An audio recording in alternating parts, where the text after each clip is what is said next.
series of tapes, Inflammation versus Misinformation, were recorded from classes given this year by Dr. Malachi New York, known to us as the Supreme Grand Master Naya Malachi Zoduk L, our own Pharaoh, Amanubi Ru'akatar. And now, listen with an open mind and heart as our Grand Master inflames you with only the truth. Allow your inner light to flow again and stomp out misinformation with only the facts. And now, listen to the Supreme Grand Master, Naya Malachi Zoduk L.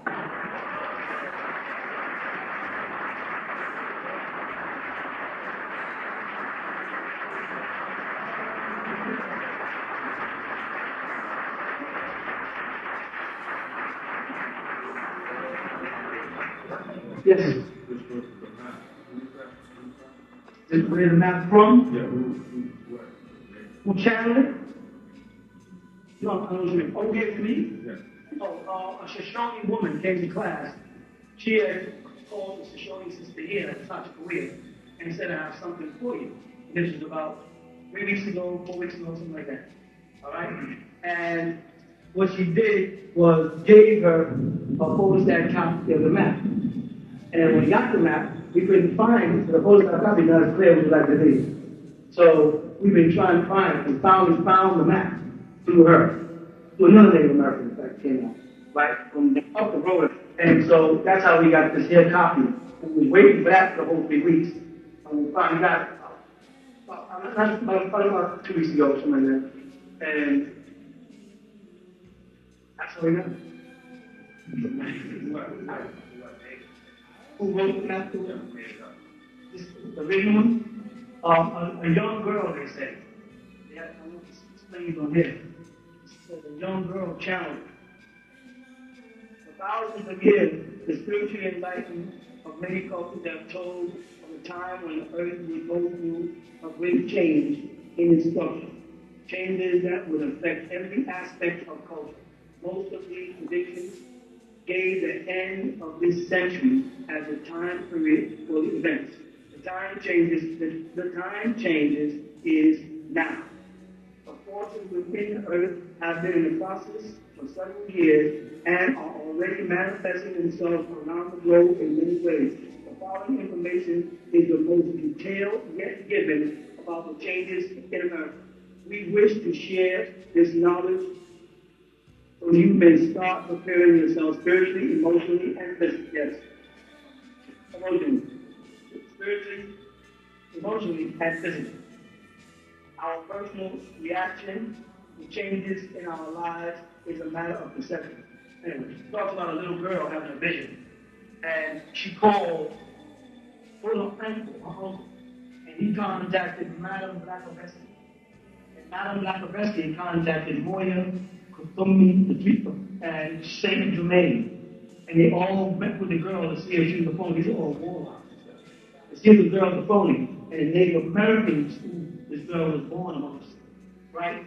Stopped with these so-called Madame Blackovetsky, Kuthumi, Moya, and Saint Germain. And the girl's visions, they locked, and that somebody locked her, right? And she did one for America, for Australia, for Europe, different places. And of course, our primary concern would be here, and we're trying to get one from London and send them, and our group in Australia will send with them. So that's how I came to it. Of the Guru? Yes, of the Tula. Tula Society? God listening? Tula, yeah. That's right. Don't think that the witches and warlocks are not blocking the time too. Because they're more in tune with the Christians than Jews. Because they believe in nature. Most people don't know that witches and warlocks, they believe they're nature worshippers. So they're about when the moon comes, when the sun comes, they do all that kind of stuff too. So they have these calendars. Don't think, because they chose the Luciferian order to worship, that they don't know things. Don't mix up not knowing with being right. They know. Them warlocks, they got calendars, they be doing stuff. Yes. Reading one of the old books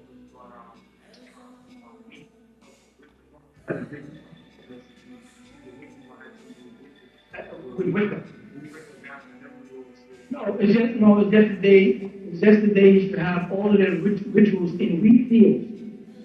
and they refer to it as wicker. From that, and they used to make baskets for wicker. The whole concept of wicker furniture has to do with witches. Weaving wicker, that was a ritual in going on there. Wow, someone don't like wicker furniture? You look over there like, I told you don't get that wicker furniture. They all fall apart anyway.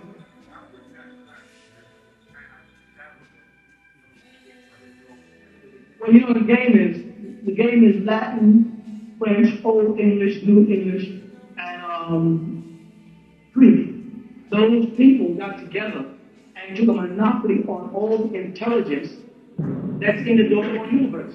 Or not universe, on this planet. Which means whenever you say anything, somebody always says, what does that mean? And they got to go back to Latin, Greek, or English, or Old English for a terminology. They've got you literally mentally trapped in a vacuum of information that they control.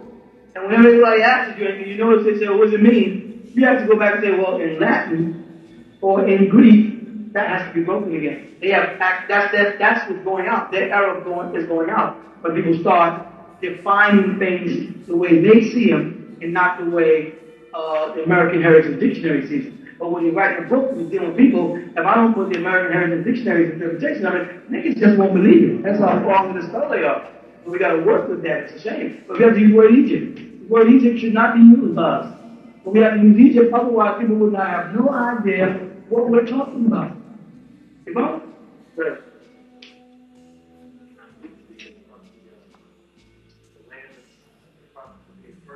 Does that have something to do with the area of the vortex?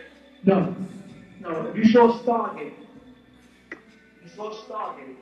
you saw that the craft came down and covered right on top of it like this. Right? What people are missing is that the misinterpretation of the Kaaba is that if I took this Kaaba and stuck it in the ground, I would get this.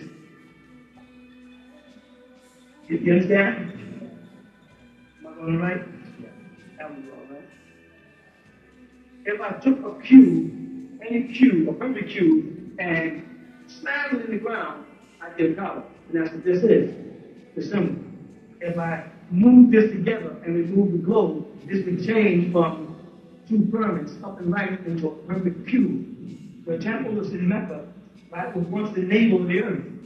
And it symbolized Isis, who the Muslims call Usia, right? Or Al-Usa. That was her temple.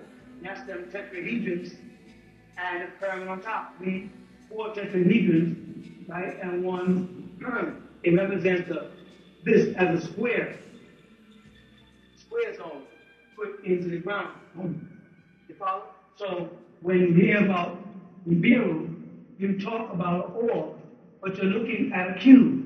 Nibiru is a cube. Then when it begins to rotate, again, if I draw all the central meeting points that it didn't start, you understand. Once it starts to rotate, it's a orb. Once it slows up, it's no longer an orb, it's a cube. And once it lands, it projects a point of itself into the ground and beneath the ground. Right? Of course, it can't do that here, because this planet is too small. But it'll send out other crafts that look like cubes and orbs. And they will come and project themselves into the ground and connect with energies beneath the ground. And then all you will see above it is a bunch of pyramids. Yeah, I was doing a little bit of research on astronomy, and it spoke about how we change the origin of like when you told how you said obelisk, where you wanted to change it or put it somewhere else. That's why you went and started the temple or into like a desolate area and there was nobody following because it's uninhabitable. What that have to do with the would be right? Yes, in a sense. We start talking about Akhenaten and his desire to move the obelisk. You're talking about, obelisk is a symbol of a penis, of the god men. All right. And men took himself in hand.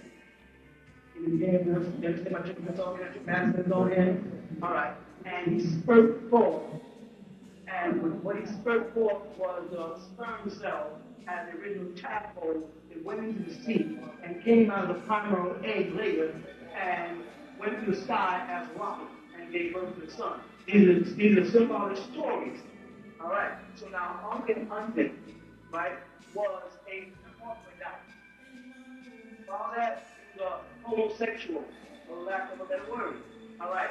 And he was intimidated by the opposite symbol of a Venus, and decided that it should be moved from his kingdom. The people would not let him destroy it, but move it from his kingdom. Why? Because of what took place in what they call the Yaanuwn temple.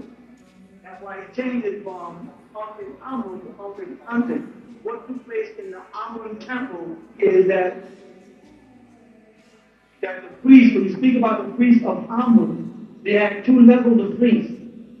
Those priests that were sacred priests, not to be mistaken with our sacred brotherhood in any kind of way. There's another level, they wore white, not black. They wore white. You follow that? They shaved all the hair off their body, all the hair off their face, no hair on their body at all. Relating to final man before he had mixed in with creatures who had hair, so he had hair. All right. Men was depicted as a large statue, right?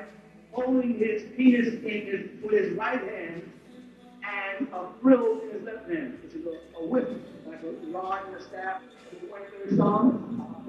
In the inner chamber, behind the pylon, there was a sacred chamber called the Holy of Holies, where the Christians get it from. And in there, he stood as a statue.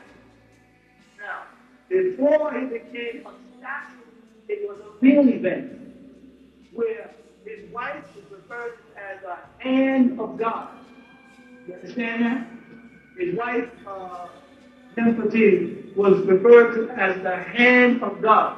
And he would be there in a sacred robe with a hole cut in the front. You understand? And you heard it before, thank goodness I'm not alone. Right? And he would stand with his hands at his sides. Right? And his wife would come in and she would have to erect him, have an erection, upon which he would be laid back on a. They show him he would be laid. First, he's standing straight, all right? Let's say this way, and his wife will come in, kneel on an altar before him, and it was her job to bring him to an erection. You know what I'm saying? If you want to know the story, I'll tell you the story.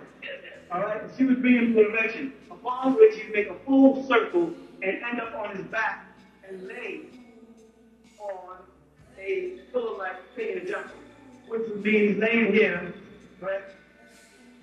And his penis is there. You may see this in some of the stories they show Nook up over the sky, and on the ground laying with his penis fully erected. They have statues of it carved, so you can find it. And what would happen is he would spread his legs, his penis is erected, he's laying this way. His wife would leave the temple with the high priestess women after he's erected, and they had these priests.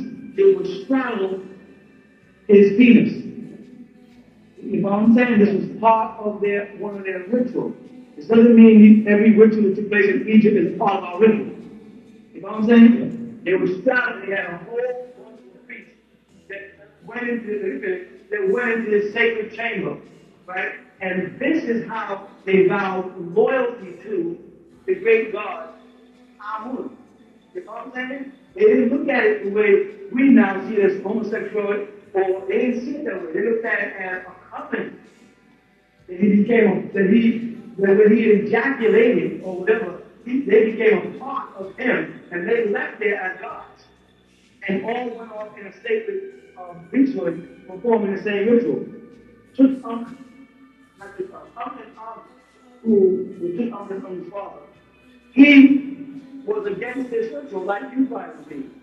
He was against this ritual because he suffered from penis syndrome. Being born and being hermaphrodite and having, part of his sexual organs inside and other sexual organs outside, like most are born. And then the medicine they had now, so he looked like a female as well. All right. So he wanted to cut this ritual off. And that ritual was always symbolic of that, and that's why the obelisk became the. No, look at this now. If you look at this, you're looking at the minaret of Islam, which is a circumcised penis. You follow that? The only ones that kept the symbol the way it was in ancient times was Moroccans. And that's why the Moors, and that's why their minarets are still square like an obelisk. If you look at Moroccan minarets, right, they have square minarets. But in the other part of Islamic country, set up circular minarets. Now, in praise of Nefertiti, I'm saying it like that purposely, right? He started a dome temple. You get that? Yeah. Which becomes the dome next to the minaret and becomes the mammary gland or the breast of his wife. So all of the churches now have put the dome or the dome shape on their windows, which is a penis symbol of ancient Egypt, in front of your face. The rituals are still going on in high mass. This is why in the Catholic churches, those ministers never really, or pastors or fathers, never really get prosecuted for having sex with the young boys, because they're reenacting the ritual and the act. It's right there in front of everybody, a fish head. And if you look at a fish, most women would say they would cook. You turn a fish backwards and look the way his face is constructed, a fish looks like this. Then he comes down to the form. This is a what? A penis. This is what it all is. It's always everything. I will get to the bottom line of this for you right this minute. So you don't walk out and get in. This is interpret what I'm saying. This guy wants to do over there. Turn this thing around. And go, hold on, you turn it. Actually, how true is the I'll tell you the story. This is the principle. Those are the three principles of existence. Women try to think outside of three principles. Meaning, give me something that doesn't pertain to one of those principles. Anybody? Come on, Squirrel, give in. Yes, come on, help me here. Immortality, there's no such thing. Because of the word mortal. You see, in the word mortal for mortal, existing stuff. Everything changes. There's really no such word. That's a Christian terminology. Immortality. Then, dancing, sex. The whole purpose of any club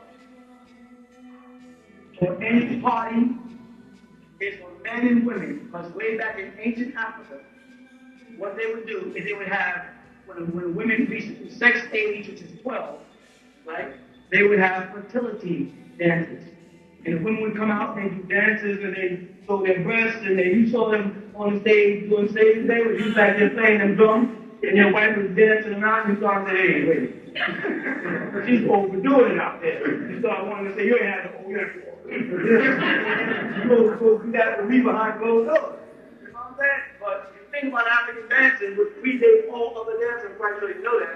All of it is about showing the breast, showing the butt, showing the legs, and a bunch of everything is the leg muscles. And so the men would sit there, bang on the drums and get hot. And then they would pick their wives to come back. So today we have modernized it, and we don't play the drums no more. We cut the disc. We stop doing this. Now we're cutting and mixing.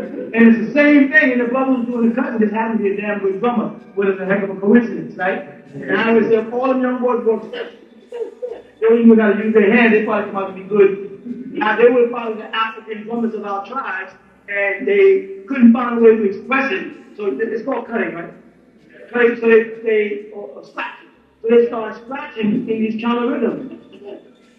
What you mean? And the girl started dancing. They broke away from bus stopping to freestyle. What is freestyle? What African dance with a whole bunch of body language. Correct?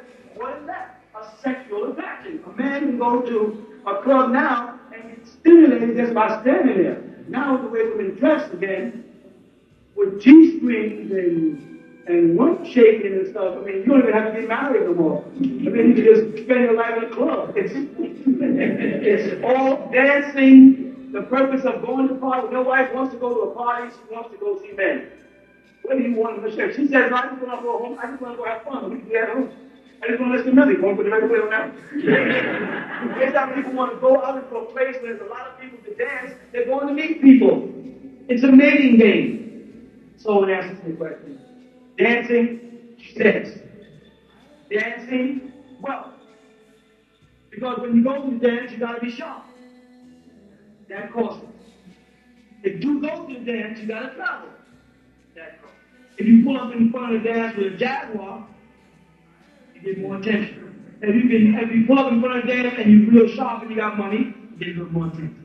If you pull up in front of the dance in a Jaguar, you're real sharp, got money, and can dance, you're going home with somebody. That's sex. These are the principles that's messing up everything. It's controlling every motive and every waking moment. These are the things in our minds. Now, why death is at the top? Because regardless of which one of these here you do, you're still going to end up over there. And death is life because the day you were born, you started dying, not living. They lied to you and told you you are living. You are not living, you are dying. You are getting older. In the last cycle, when you went in the other direction, that's when you were living because you were born old and you went towards youth. Now you are born young and you're going towards death. So if you're going towards death with the ing, then you're not living, you are dying. Pray, class enough. Doesn't go yet. You have to study to come. You do. You're going to have to study how to sell drugs, how to study drugs. You still got to study. Yeah. I have a question about that. Is that another form of a set of like person-facing things? It's another trap. It falls within person-facing things also. Another trap. That's right. Another mental trap. We all here are caught up in this. You know what I'm saying? We'll say freedom, justice, and equality. And then somebody said, for what purpose? Just to be free? Free to do what? To do what I want to do, which falls back in here. You know, you ever met a man, except for homosexual, who's not interested in finding a woman to have sex with? Have you ever met a woman who's not a lesbian or whatever, who's not interested in finding a man to have sex with? Have you ever met a man or woman that somewhere within a day sex doesn't come on their mind? Because it doesn't take much for you to have sex on your mind. You can just get minding your own business and sex can walk by. And take total control of your mind for the moment. Now, whether or not you take control of it is a question to life. But when she walked by with that skirt on, or she got that look in her eye, or she looked at me, I know she's looking at me, or she walked me, that's all it takes, right? So we are basically controlled by these forces. You will never, so don't ask, will I ever be able to control those forces? No. Because that's part of what you are. That makes it you need to aspire. You know what I'm saying? If you don't have things to aspire for, then you're dead. So you aspire to live better, to get more wealth, and to get more. Before you plain simple. Yes. You thought what? Okay. That's a doctrine.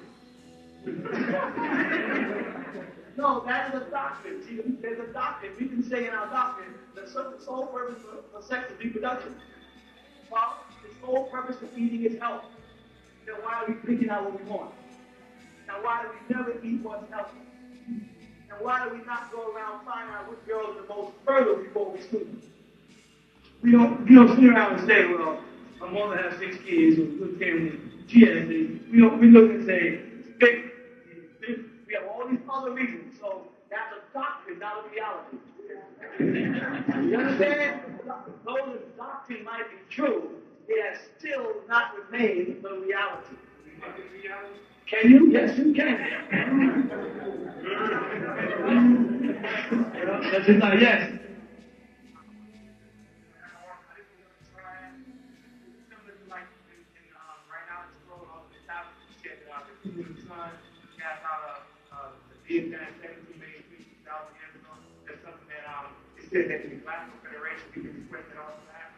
You lost me. You got so deep, you lost me.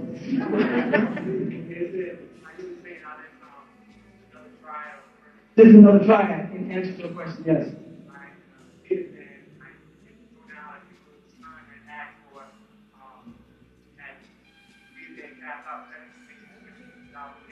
Right. That's something that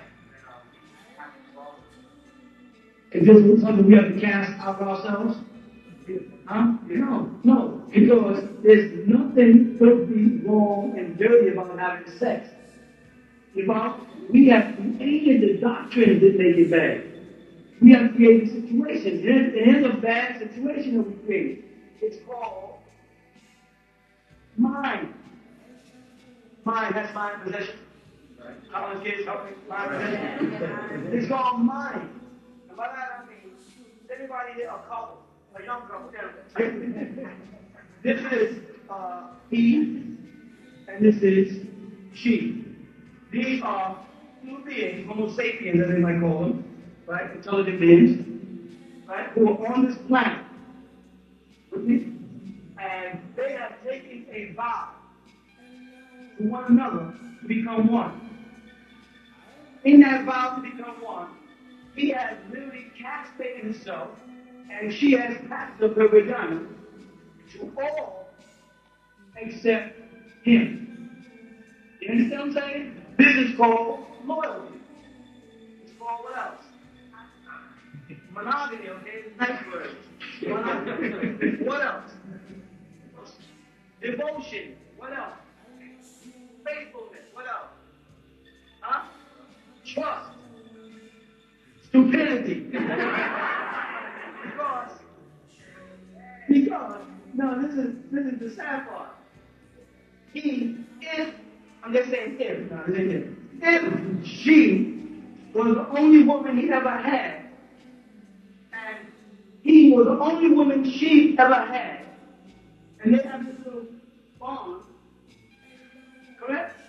Then she or he doesn't know how good it could be somewhere else.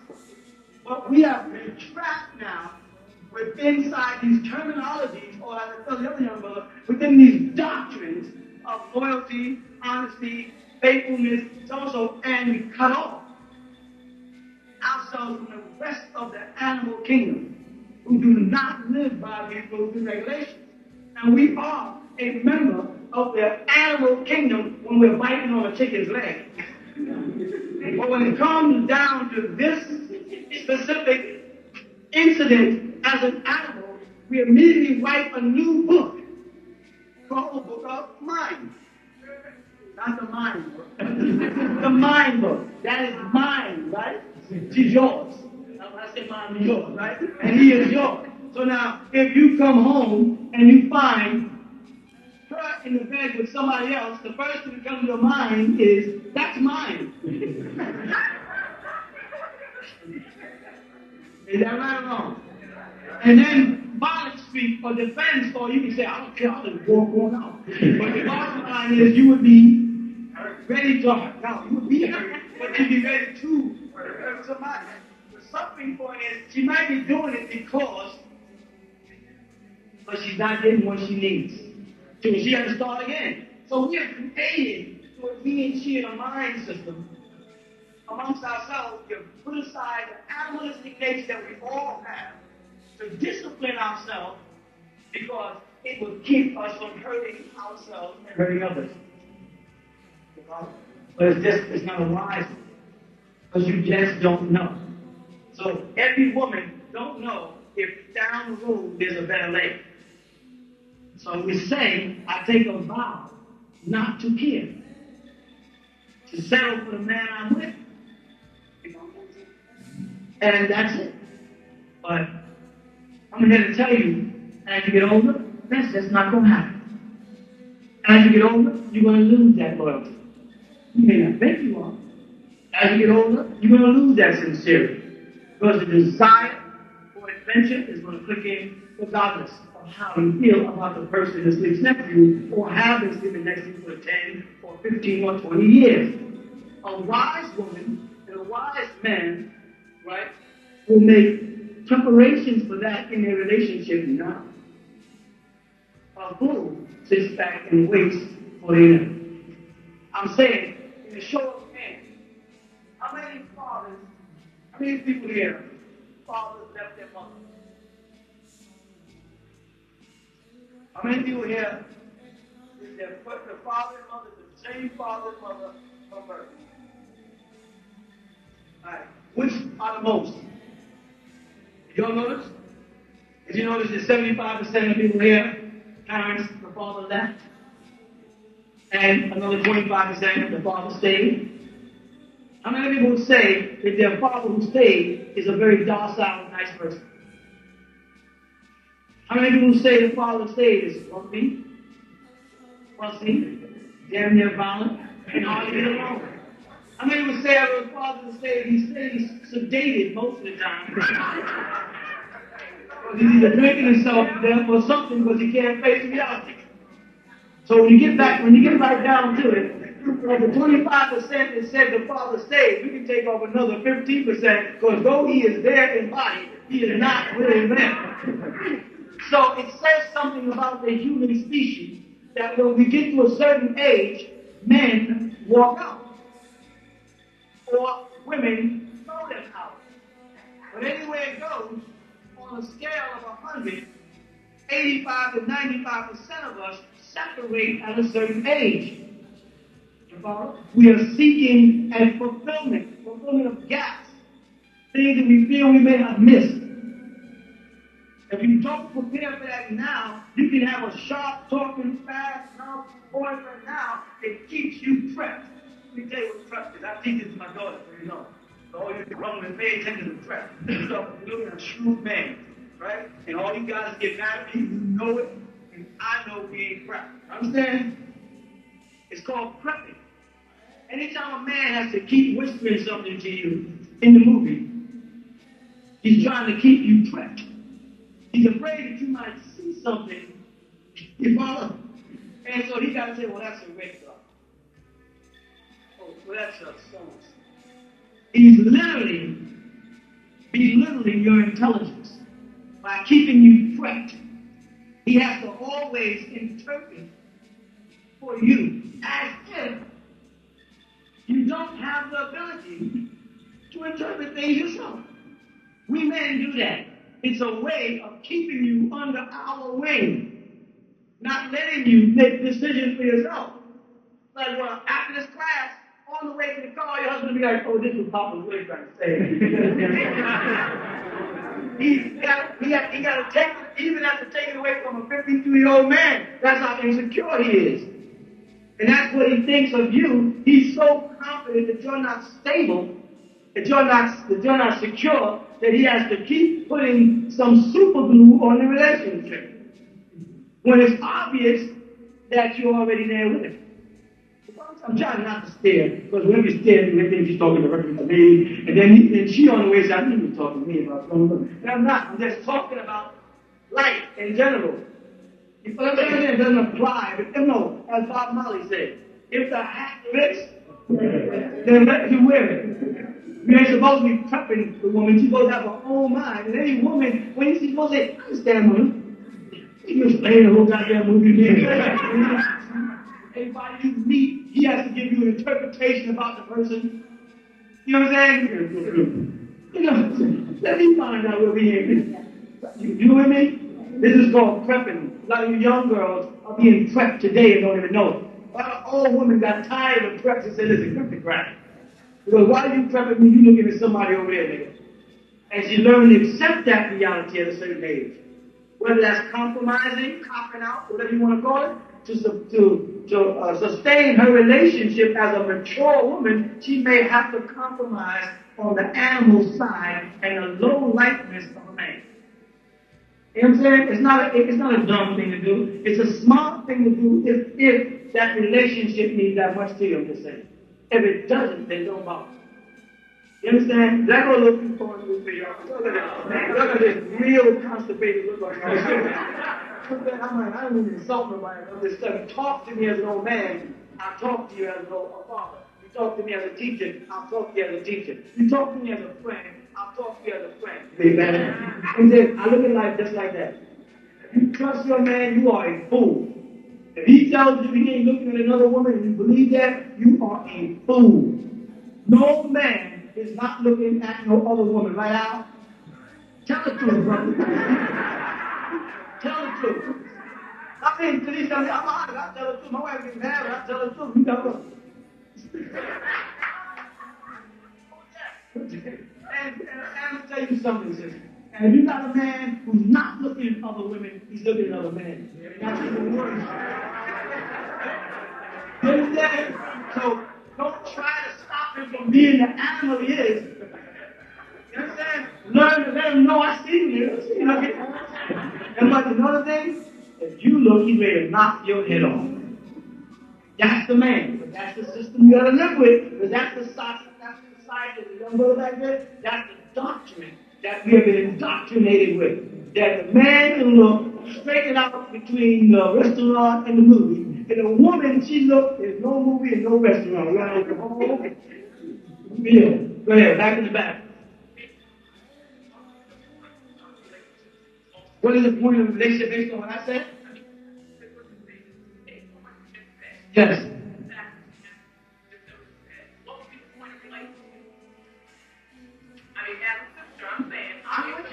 I'm with you. I'm not arguing that. What does the word relationship mean? To relate to each other has nothing to do with commitment. I'm trying to say, we have created this system. I'm not saying it's a bad system, especially for us men. I'm not saying we got to upper hand at this point. We have created it, and it's simply I have been places where I related to someone and didn't even know them. You know what I'm saying? So, if you're asking, should human beings get together and take a vow to each other? I think some should, because some do. And I think there's another group of people that have passed that. And the way they relate to their mate is on a higher level than that. They don't have to keep saying, you know, you're my mate. They don't need to keep prepping their wife up. They don't need to keep, you know what I'm saying? They don't have to keep reiterating that I'm in control. I think they begin to reason better than relate. You know what I'm saying? So I'm not saying y'all shouldn't be married, don't go to school, everybody. That's what I'm saying. You're talking to me about a piece of reality, and my job is just to teach reality and facts. I'm teaching the reality. That's why I said we don't get offended by the truth. I don't teach the truth, though it's good, because it's the truth. And then if you find fault with it, work with me with it. But I'm going to only say what I feel, man. If any man tell you he's not cheating, he's a liar. If any woman tells you that she don't cheat, and she don't cheat, not now, women less apt to run around and screw anybody in the neighborhood than men are because of the consequences, not because she won't do it.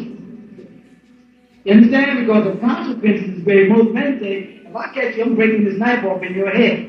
The best thing a woman do, curse you out, throw some at you, and leave you home to a mother. 3 to 6 months, you got it back. In that 3 to 6 months, you had a vacation from it anyway. So you can start all over. So it's a very, it's a very male type of system set up. And that's how men are. They don't want you, don't want nobody else to have you. Men, huh? A woman's going to try to answer that fast. Yeah, I want to get it. That ain't got nothing to do with freshness. Does it make sense? Okay. Let me tell you what I'm doing. You know, this philosophy trap. What I'm trying to say to women is, don't let men wear your stuff out. And what was once fresh is no longer going to be exciting. There should be intervals of sometimes months where you don't have sex. With it. And you come back with a fresh relationship. That's what I'm saying. I'm not saying it has to be 6 months. I'm not saying it. I'm just saying if you are there available at all times, you are on a chain